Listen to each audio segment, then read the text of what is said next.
παιχνίδι. Μήπως έκανε το quiz, μήπως κάποια εκπομπή, κάτι έξτρα δεν...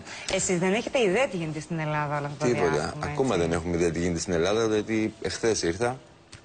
Εντάξει, έχω δει κάποια βιντεάκια, προσπαθώ να συνειδητοποιήσω τι γίνεται γενικότερα. Αλλά το μέγεθος και όλα αυτά που μου λένε δεν μπορείς να καταλάβεις, δεν μπορείς να καταλάβεις, ακόμα δεν το έχω συνειδητοποιήσει. Ναι, δεν μπορείς να καταλάβεις, νομίζω. Μπορεί να είναι και καλύτερα έτσι. Δεν έχεις ιδέα τι γίνεται με αυτό το παιχνίδι. Πραγματικά η ελληνική τηλεόραση έχει να το ζήσει πάρα πολλά χρόνια αυτό το πράγμα. Και από άποψη τηλεθέασης, νομίζω ότι καταρχάς είναι το πρώτο παιχνίδι, αν θέλεις, γιατί για παιχνίδι πρόκειται, έτσι, που σε prime time ζώνη, σε 4-5 φορές την εβδομάδα, καταφέρνει και κάνει σερί τόσο υψηλή τηλεθέαση. Φοβερό. Το φανταζόσασταν αυτό ποτέ? Ή το είχατε συζητήσει μεταξύ σας όσο ήσασταν μέσα? Όχι, ποτέ.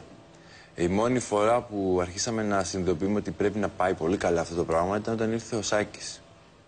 Όταν ήρθε ο Σάκης Ρουβάς στην παραλία. Ναι, όταν ήρθε ο Σάκης Ρουβάς, για να έρθει ο Σάκης Ρουβάς στην παραλία, πρέπει να είναι πολύ ψηλά τα νούμερα, πρέπει να πάει πολύ καλά αυτό το πράγμα.